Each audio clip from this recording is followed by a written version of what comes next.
ওকে, তো আমাদের এই কোর্সের ফার্স্ট টপিকস হচ্ছে geometric design of highway. Geometric design আসলে কাকে বলা হয়, এর মধ্যে কি কি আসবে?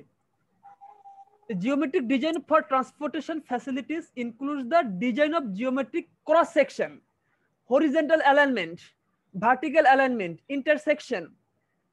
এগুলা ক্রস সেকশন কাকে বলা হয়, একটা রোডের আমি দেখাবো হরিজন্টাল অ্যালাইনমেন্ট কি জিনিস, ভার্টিক্যাল অ্যালাইনমেন্ট কি জিনিস, ইন্টারসেকশন, ভেরিয়াস ডিজাইনের ডিটেইলস, এগুলো কি জিনিস এগুলো আমি দেখাবো পরে। ঠিক আছে, এই বেসিক যে এলিমেন্টগুলো horizontal element, cross section, vertical element. আচ্ছা আমি যদি ক্রস সেকশনটা একটু দেখাই আপনাদেরকে একটা পিকচার, তাহলে আগাতে সহজ হবে। দেখেন একটা ক্রস সেকশন, একটা রোডের ক্রস সেকশন। ক্রস সেকশন কাকে বলা হয়, আপনি যদি রোডকে মাঝ থেকে কাটেন কি কি দেখতে পাবেন? একদম রোডের যে মেইন স্ট্রিপটা তাকে কি বলা হয়, ক্যারিয়েজ ওয়ে অথবা ট্রাভেল ওয়ে। তারপরে কি থাকে, ক্যারিয়েজ ওয়ে হচ্ছে যে পার্টটা দিয়ে আমার ভেহিকল মুভ করে, যে পার্ট দিয়ে রোড পেভমেন্টের যে পার্ট দিয়ে আমাকে ভেহিকল মুভ করে তাকে বলা ক্যারিয়েজ ওয়ে অথবা ট্রাভেল ওয়ে। আর পাশে কি থাকে, শোল্ডার, যেখানে লাইট ট্রাফিক গুলো মুভ করতে পারে। তারপরে ফুটপাথ থাকে, ফুট স্লপ থাকে, ড্রেন থাকে, কার্ভ থাকে, গাটার থাকে। তো এটা road section. Horizontal vertical element কাকে বলা হয়, আমার অনেক রোড গ্রেড থাকে, মানে গ্রেড সেপারেশন ভার্টিক্যাল রোড থেকে আছে না, মানে হরিজন্টাল রোড ছিল, হঠাৎ করে এটা গ্রেড ভার্টিক্যালি রোডটা শুরু হয়েছে, এটাকে ভার্টিক্যাল অ্যালাইনমেন্ট বলা হয়। হরিজন্টাল অ্যালাইনমেন্ট আছে যে একটা রোডে ক্যাম্বার থেকে, ক্যাম্বার কাকে বলে আমি ধাপে ধাপে আসতেছি, জাস্ট পিকচারে দেখালাম। ঠিক আছে, মাঝে মাঝে আমার সাথে রেসপন্স করবেন আমি যখন বলবো।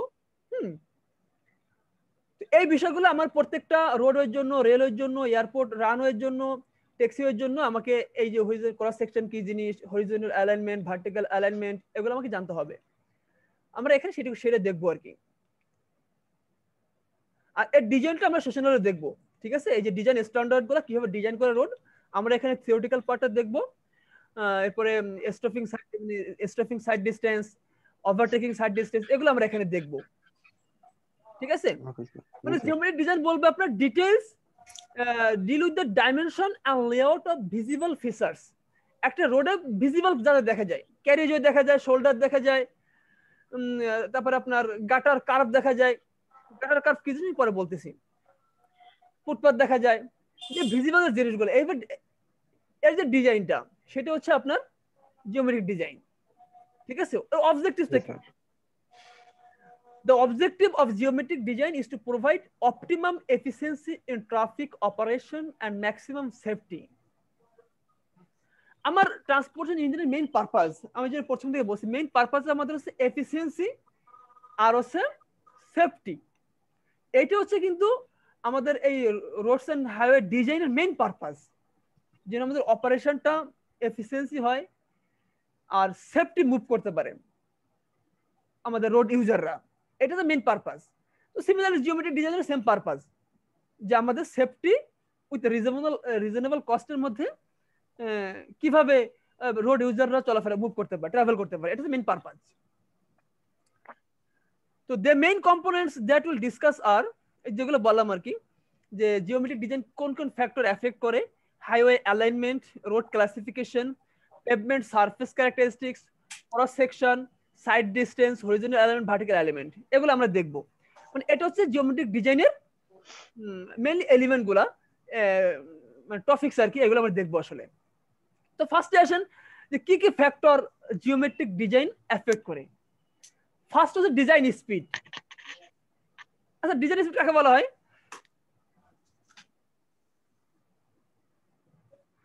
ডিজাইন স্পিড কাকে বলা হয়, একটা রোডে ভেহিকল যে ম্যাক্সিমাম অ্যালাউয়েবল স্পিড, যে স্পিডে ভেহিকল মুভ করবে, ম্যাক্সিমাম অ্যালাউয়েবল স্পিড, সেটাকে ডিজাইন স্পিড বলা হয়। ঠিক আছে, তো এটা জিওমেট্রিক ডিজাইনের ক্ষেত্রে খুব important factor. The design speed is the single most important factor that affects the geometric design. It directly affects the side distance, horizontal curve, vertical length and vertical curves. Next হচ্ছে topography. Topography কাকে বলা হয়? Topography শব্দটা আমাদের সবসময় কাজে লাগে। আপনারা সার্ভেইং এ পড়ছিলেন, সার্ভেইং এর মেইন পারপাস কি ছিল?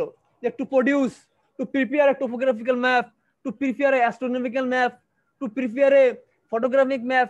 মনে আছে সার্ভেইং এর সেশনাল যখন একদম বেসিক প্রথমে পড়ছিলেন, what is the main purpose of surveying, মনে পড়ে? টোপোগ্রাফিক্যাল সার্ভে, টোপোগ্রাফিক্যাল ম্যাপ কাকে বলা হয়?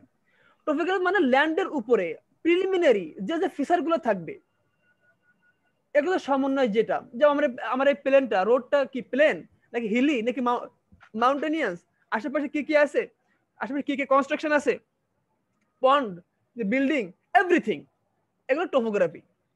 ঠিক আছে,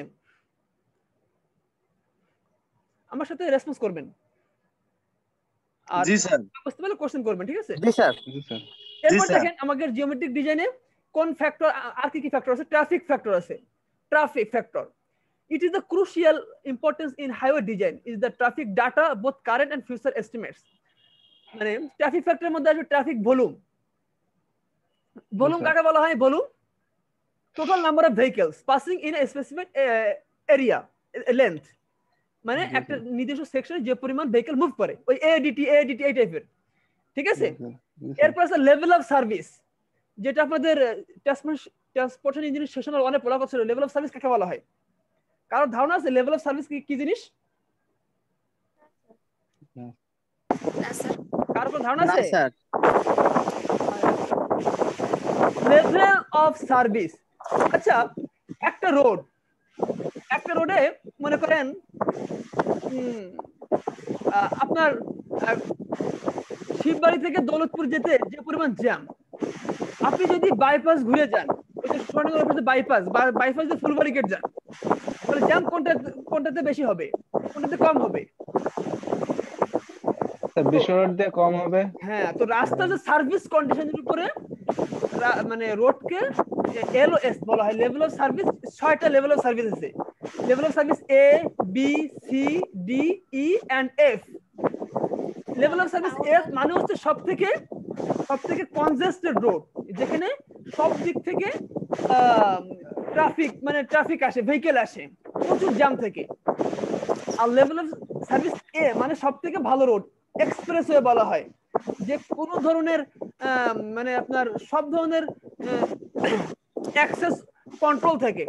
একদম মনে করেন 80 কিলোমিটার/আওয়ারে ডিজাইন করা, 80 কিলোমিটার/আওয়ারে গাড়ি চলবে, ট্রাফিক জ্যাম থাকে না, স্পিড ব্রেকার থাকে না, মানে কোন ধরনের কন্ট্রোলিং থাকে না।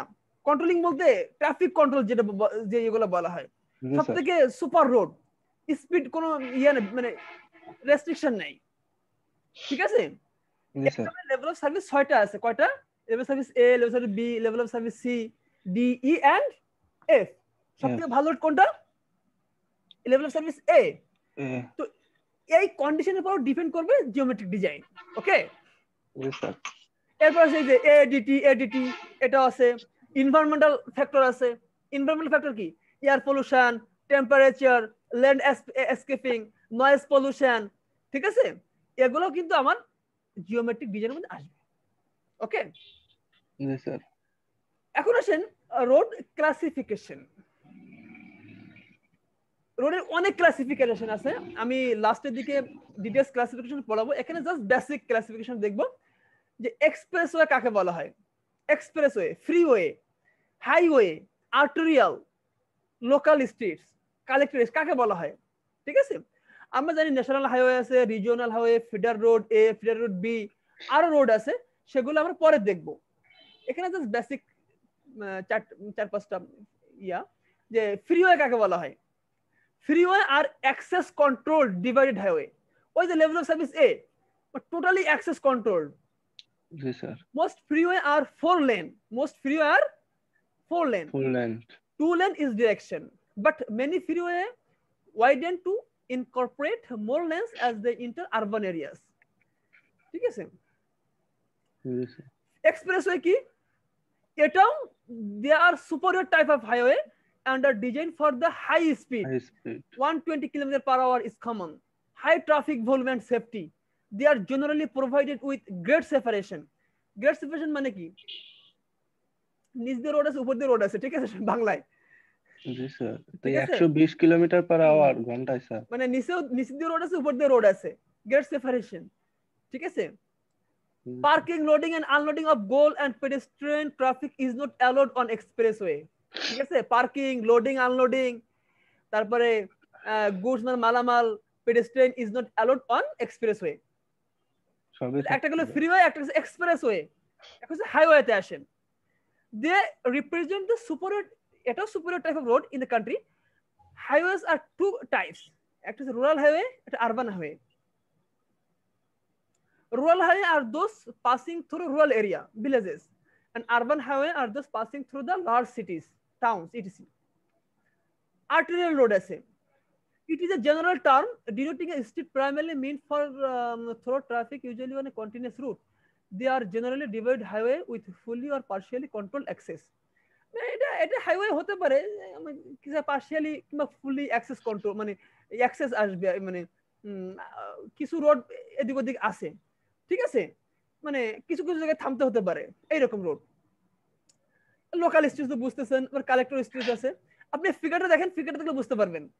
দেখছেন এক্স অ্যাক্সিস আছে স্পিড, ওয়াই অ্যাক্সিস আছে কি অ্যাক্সেসিবিলিটি, মানে অন্য কোনো ভেহিকলের অ্যাক্সেস আছে কিনা।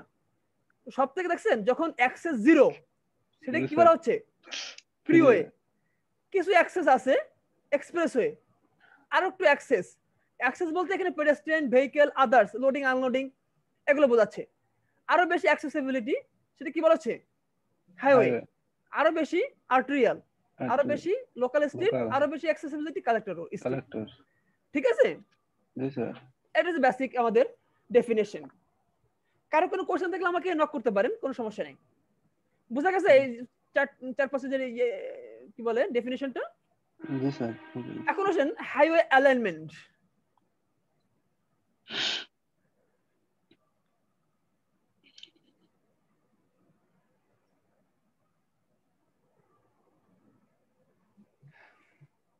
অ্যালাইনমেন্ট বোঝাচ্ছে আপনার রোডের অবশ্যই ভার্টিক্যাল অ্যালাইনমেন্ট থেকে হরিজন্টাল অ্যালাইনমেন্ট থেকে। একটা রোড কিন্তু একদম প্লেন হয় না। একটা রোড একদম কি প্লেন হয় না স্যার, দুই সাইডে কি একটু ইনক্লাইন থাকে না, ঢালু থাকে। জি স্যার, একটু ইনক্লাইন থাকে। এই সেটা বলছে, একটা হলো হরিজন্টাল ইনক্লাইনমেন্ট আর ভার্টিক্যাল ইনক্লাইনমেন্ট, সেটা বোঝাচ্ছে আর কি।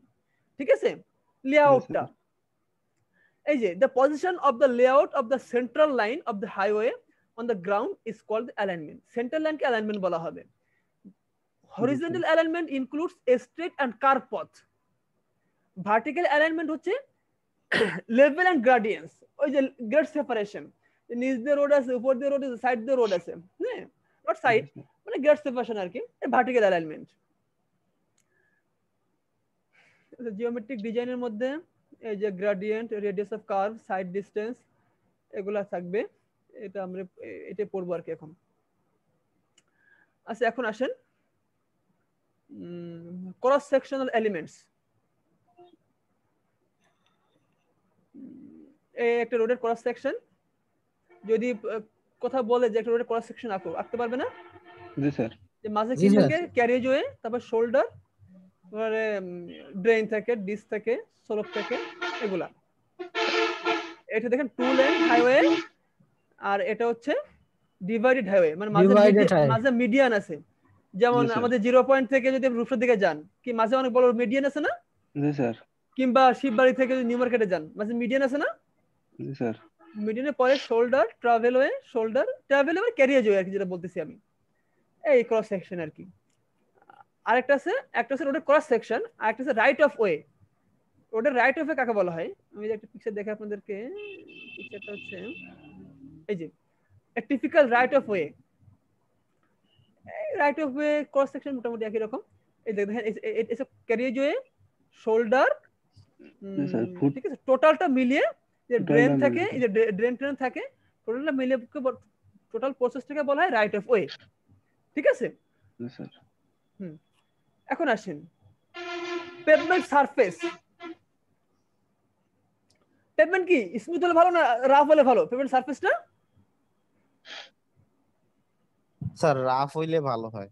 হ্যাঁ, মেইন চারটা জিনিস: friction between wheel and pavement surface, smoothness of the road surface. Rough বলতে মানে কোথাও আপনার ডিস্টার্বিং থাকবে না, স্মুথনেস থাকবে।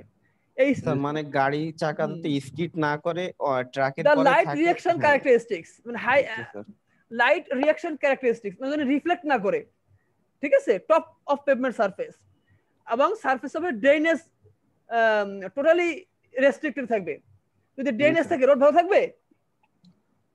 তো পেভমেন্ট সারফেস ক্যারেক্টারিস্টিক্স বলতে চারটা জিনিস বোঝাচ্ছে, যে ড্রেনেজ টোটালি কন্ট্রোলড, লাইট যেন রিফ্লেক্ট না করে, আর স্মুথনেস মানে যেন স্মুথ থাকে, এবং friction between wheel and pavement surface পাই। এটা হচ্ছে পেভমেন্ট সারফেস ক্যারেক্টারিস্টিক্স। দুটো টার্ম আছে, একটা হচ্ছে স্কিড আর একটা হচ্ছে স্লিপ। খুব ইম্পর্টেন্ট দুটো টার্ম আমাদের ট্রান্সপোর্টেশন ইঞ্জিনিয়ারিং এ। রোডের স্লিপ আর স্কিড কাকে বলা হয় বলেন তো? স্যার বাংলায় বলবো স্যার? ভালো বলেন।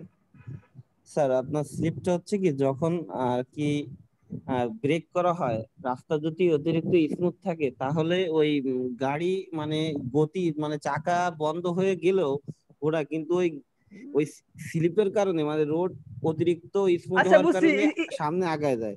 স্কিড কাকে বলা হয়? হ্যাঁ, আর স্কিডটা হচ্ছে স্যার মনে করেন কি গাড়ি মানে গাড়ি সামনে না আগাইলেও মনে করেন কি চাকাটা জায়গায় ঘুরতে থাকে, এটাই হচ্ছে না স্কিড। না না, একটুই হয়ে গেল এখানে। সামনে যাবে চাকা ঘুরবে, ঠিক আছে, ব্রেক জি করছে, স্যার। হ্যাঁ কিন্তু সামনে যাবে চাকা ঘুরবে। আর স্লিপটা হচ্ছে চাকা ঘুরবে না, বাট সামনে এগিয়ে সামনে যাবে। যাবে। কিন্তু এটা জি ইয়ে স্যার। আছে, আমার চাকার যে পরিফেরি মানে পরিধি আছে, জি স্যার। পেরিমিটার, জি স্যার। বলছে যে এটার বেশি হতে পারবে না, ঠিক আছে। এটা slip occurs when the wheel revolves, মানে ঘোরে, more than the corresponding longitudinal movement along the road. আর স্কিডিং happens, মানে আমাকে এখানে ইয়ে আছে যে স্লিপ আছে wheel revolves greater than the horizontal movement, আর wheel slide without revolving is known as sliding. without revolving is known as sliding. আচ্ছা উল্টা হয়ে গেছে, আপনি যে স্লিপের যে সংজ্ঞাটা বলছিলেন না, জি স্যার। ওইটা মানে স্কিড মানে হুইল স্লাইড উইদাউট রিভলভিং, মানে চাকা ঘুরবে না কিন্তু স্লাইড করবে, জি ঠিক স্যার। আছে। হুম। আর পয়েন্ট হচ্ছে স্লিপ। আচ্ছা এই দুইটার এখানে পার্থক্য দেওয়া আছে, একটু পড়ে নেবেন, ঠিক আছে। যেমন জি স্যার। স্কিড, এই চাকাটা মুভ করতেছে, সেটা greater than the circumferential movement of wheel. একটা হুইলের চাকার যে পরিধি, তার যে ডিসটেন্স, তার থেকে বেশি দূর যাবে। মানে হঠাৎ ব্রেক করছেন, ব্রেক করার পরে চাকা ঘুরতেছে না কিন্তু স্লিপ করছে, জি স্যার। এই যে মুভমেন্টের ডিসটেন্স কত হবে, ওই চাকার যে পরিধি মানে তার থেকে আরো সারকামফারেন্স সামনে এগিয়ে যাবে স্যার। হ্যাঁ। আর স্লিপটা হচ্ছে always less than the circumferential movement, নিজ কক্ষে ঘুরতে থাকবে। জি স্যার। ঠিক আছে, সামনে আগাবে না কিন্তু নিজ কক্ষে ঘুরবে। জি স্যার। তো পার্থক্যটা দেখবেন। আচ্ছা নেক্সট আসেন ক্যাম্বার। ক্যাম্বার কাকে বলা হয়? ক্যাম্বার স্যার সড়কের আড়াআড়ি ঢাল, স্যার সড়কের আড়াআড়ি ঢাল। হ্যাঁ এখন বলবো transverse direction, slope, transverse slope of road, এটা বলবো। হ্যাঁ আড়াআড়ি ঢাল না বলে কি বলবো? ট্রান্সভার্স স্লোপ ইংলিশে। হ্যাঁ জি sir. is the cross slope provided to raise middle of the road surface in the transverse direction, মানে রোডের দুই পাশে যে ঢালুটা থাকে, এটা কি বলা হয়? ক্যাম্বার। আর ক্রাউন কাকে বলা হয়? এই যে স্যার সড়কের সর্বোচ্চ কেন্দ্র থেকে সর্বোচ্চ দূরত্ব। হ্যাঁ মানে টপ যে পোরশনটা। আমরা এখন থেকে আস্তে আস্তে একটু ইংলিশ টার্ম ব্যবহার করা শিখবো, ঠিক আছে। ক্রাউন মানে ক্রাউন, তাহলে ক্যাম্বারটা সবাই বুঝতে পারছেন। Camber mainly depends on amount of rainfall, type of road surface, মানে যে এলাকায় বেশি বৃষ্টিপাত হয় সেখানে ক্যাম্বারটা একটু বেশি ঢালু দেওয়া হয়, বেশি হবে। জি স্যার। হ্যাঁ টাইপ অফ রোড সারফেস উপর ডিপেন্ড করবে। হ্যাঁ এর বের করার সূত্র আছে, y = 2x² / nb। b হচ্ছে উইডথ অফ পেভমেন্ট, n হচ্ছে ক্যাম্বার, আর n হচ্ছে হরিজন্টাল ডিসটেন্স, y হচ্ছে হাইট অফ ক্যাম্বার। তাহলে আপনি হাইট অফ ক্যাম্বারটা বের করতে পারবেন। একটা রোডের কিভাবে প্যারাবোলিক ক্যাম্বার বের করা হয়, অনেক ধরনের ক্যাম্বার আছে। প্যারাবোলিক ক্যাম্বার বের করার সূত্র হচ্ছে এটা, y = 2x² / nb, y = 2x² / nb। x হচ্ছে হরিজন্টাল ডিসটেন্স, n হচ্ছে ক্যাম্বার ওই স্লোপটা, আর হাইটটা আপনি বের করতে পারবেন। এই যে এটা মানে একটা রাফ ক্যাম্বারের মান দেওয়া আছে, ওকে। এখন কার্ভ কাকে বলা হয়? কার্ভ এন্ড গাটার, দুটো টার্ম কারো স্যার আগে কার্ভ জানা ছিল? বলতে স্যার মানে স্যার রোড যখন বাঁক নেয় স্যার, যে কয় ডিগ্রি বাঁক নো নেয় নো নো ওইটাকে নো নো নো, এটা হচ্ছে CURVE কার্ভ না, KERV কার্ভ। ও জি ঠিক স্যার। আছে, দেখেন আপনাদের স্লাইডে দেখা যাচ্ছে কার্ভ। আর আরেকটা হচ্ছে গাটার। স্যার এটা কি যে ফুটপাতেরই নাকি স্যার? হ্যাঁ হ্যাঁ হ্যাঁ, দেখছেন? Curve indicate the boundary between the carriageway and shoulder. ঠিক আছে, মানে এই যে বাউন্ডারিটা এটাকে বলা হবে কি কার্ভ। আর যে এটা শোল্ডার, এটা কার্ভ। আর গাটার হচ্ছে এই যেখানে পানি ড্রেন ইয়েটা, যে স্ল্যাবটা মানে ড্রেনেজের ইয়েটা আর কি। ঠিক আছে, জি স্যার। এটা কার্বন গাটার। এরপর হচ্ছে এটা রাইট অফ ওয়েতে ক্রস সেকশন কি কি থাকে, শোল্ডার থাকে, পার্কিং লেন থাকে, বাস যেখানে থামবে, বাস বে কাকে বলা হয়? বাস বে হচ্ছে মনে করেন প্যাসেঞ্জার যেখানে লোড আনলোড করা হয়, সার্ভিস রোড থাকে, সাইকেল ট্রাক থাকে, ফুটপাথ থাকে, তাই না? গার্ড রেল থাকে রোডে, অনেক রোডে আছে না, এই যে আমাদের শিববাড়িতে দেখবেন যে আগে ছিল এখনো আছে গার্ড রেল, এগুলো থাকে, তাই না? ফুটপাথ থাকে, সাইকেলের জন্য আলাদা লেন থাকে, সার্ভিস রোড থাকে, বাস বে থাকে, পার্কিং লেন থাকে, তাই না? এই তো এখানে কিছু সংজ্ঞা দেওয়া আছে, যে ক্যারিজের সংজ্ঞাটা যেটা আমি আগে বলছি আর কি। একটা রোডের মূলত ডিসটেন্স কত থাকে, এই যে ভেহিকল উইথ, একটা ভেহিকলের জেনারেল উইথ থেকে 2.44 মিটার ক্লিয়ারেন্স রাখতে হয়, এই ডিসটেন্সটা total 3.8 metre. Right of way কাকে বলা হয়? এই টোটাল অ্যারেঞ্জমেন্টটাকে রাইট অফ ওয়ে বলা হয়। ঠিক আছে, জি sir. Area to be required along the road alignment is called right of way. Pavement ground, যেটা একটু আগে বলছি, সরি আমার খুব মানে ঠান্ডাটা কমছে, একটু কাশিটা বাড়ছে, আমরা বেশি সময় নিব না, আমাদের শেষের দিকে ক্লাস। শোল্ডার কাকে বলা হয়? যে ক্যারিজের দুই পাশে যে স্ট্রিপটা থাকে, যেখানে mainly parking place or light traffic move করে, এটা শোল্ডার বলা হয়।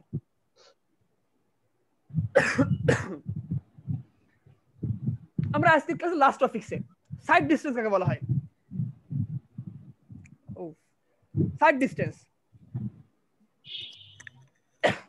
আমার কথা কি শোনা যাচ্ছে? হ্যাঁ স্যার শোনা যাচ্ছে। ও স্টুডেন্ট তো কিছু বাড়ছে দেখতেছি, দেখি আর কারা কারা আসছে। মনিরুল পলাশ, রায়হান কবির 62, আর কে আসছে নতুন করে? এমডি মেহেদি হাসান 76 আসছে।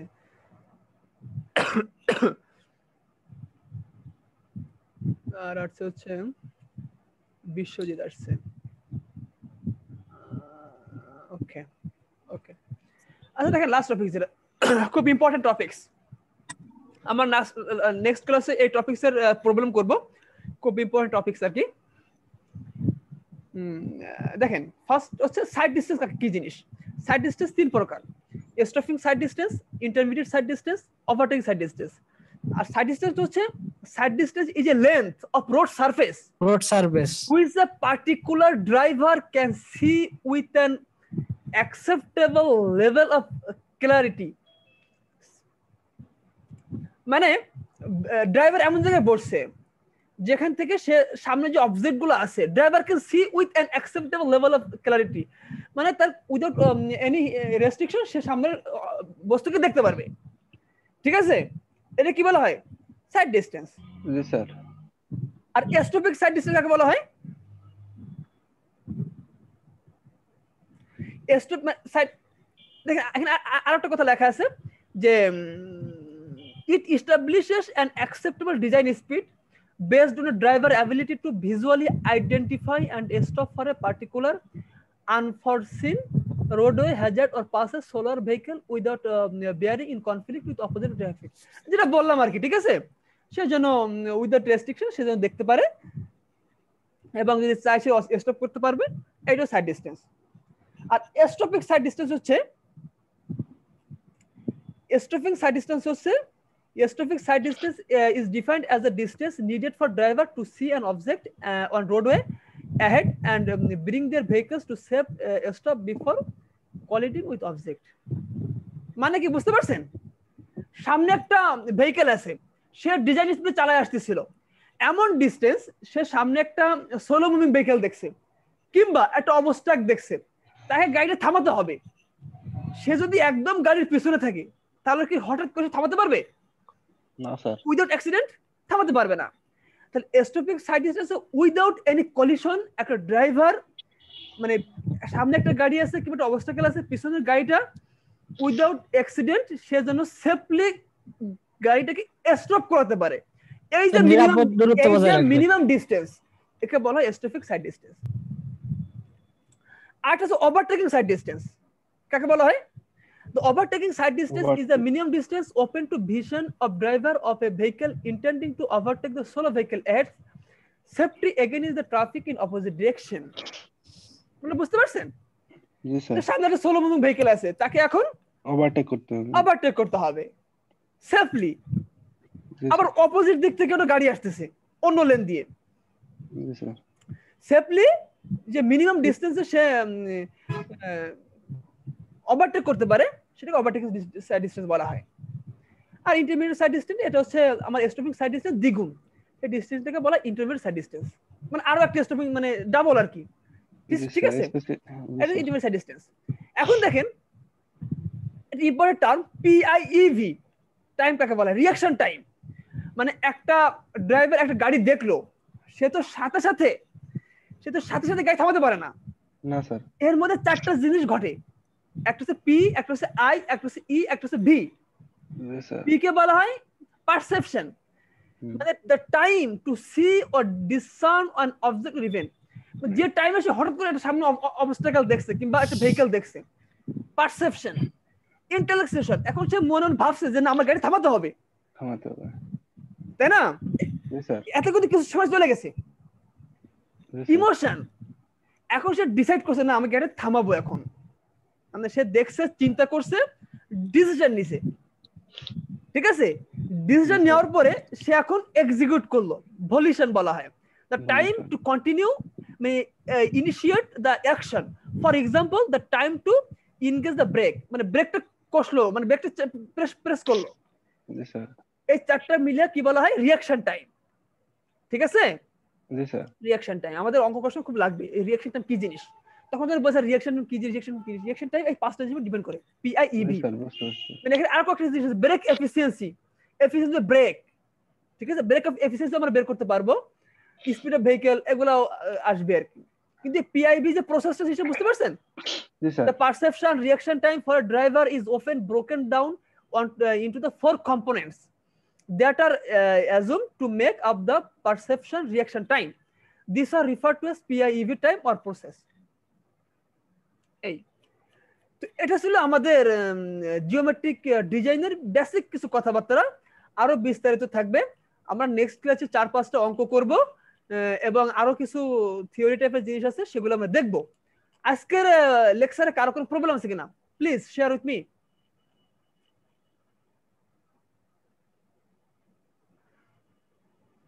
না স্যার। কারো কোনো প্রবলেম? স্যার ফ্রিওয়েটা আবার একটু বলেন স্যার। জি স্যার ফ্রিওয়ে ফ্রিওয়ে সবথেকে আচ্ছা 1 মিনিট, আমার কুয়েটে একজন স্যার কল করছে, প্লিজ 1 মিনিট। হ্যাঁ ওকে স্যার।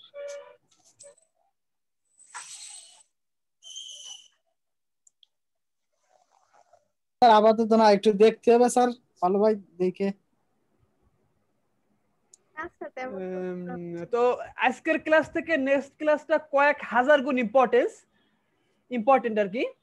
আজকের ক্লাস থেকে নেক্সট ক্লাসটা যারা বিশেষ করে গভর্নমেন্ট জব করতে চান কিংবা ইচ্ছা আছে ট্রান্সপোর্ট ইঞ্জিনিয়ারিং সম্পর্কে, আমরা নেক্সট ক্লাসে স্টপিং সাইড ডিসটেন্স কিভাবে বের করা হয়, ওভারটেকিং সাইড ডিসটেন্স কিভাবে বের করা হয়, রিঅ্যাকশন টাইম এগুলো সম্পর্কে আমরা কিভাবে বের করে প্রবলেমগুলো করব। আরো কিছু থিওরি আছে খুব ইম্পর্টেন্ট। তো আশা করব আজকে 14 জন ক্লাসে উপস্থিত ছিলেন, নেক্সট ক্লাসে 100% থাকবেন। ওকে জি স্যার, ইনশাআল্লাহ স্যার। যদি কারো কোনো কোশ্চেন না থাকে আমি এটা আপনাদের গুগল ক্লাসরুমে আপলোড দিয়ে দিব। তো আশা করব সবাই যদি গুগল ক্লাসরুমে জয়েন করে, ঠিক আছে? জি স্যার। এটা আমি একটু সুন্দর করে, এটা আসলে ফাইলটা দেখছেন কিছু আর একটু কাজ করতে হবে করে তারপরে আমি সাবমিট করব। এই যে 56 এখন আসছে ক্লাসে, ক্লাস তো শেষ হয়ে গেছে, এখন এসে কি করবেন? না স্যার আমি ক্লাসে আসি অনেকক্ষণ স্যার। আপনি আসেন? আচ্ছা জি স্যার।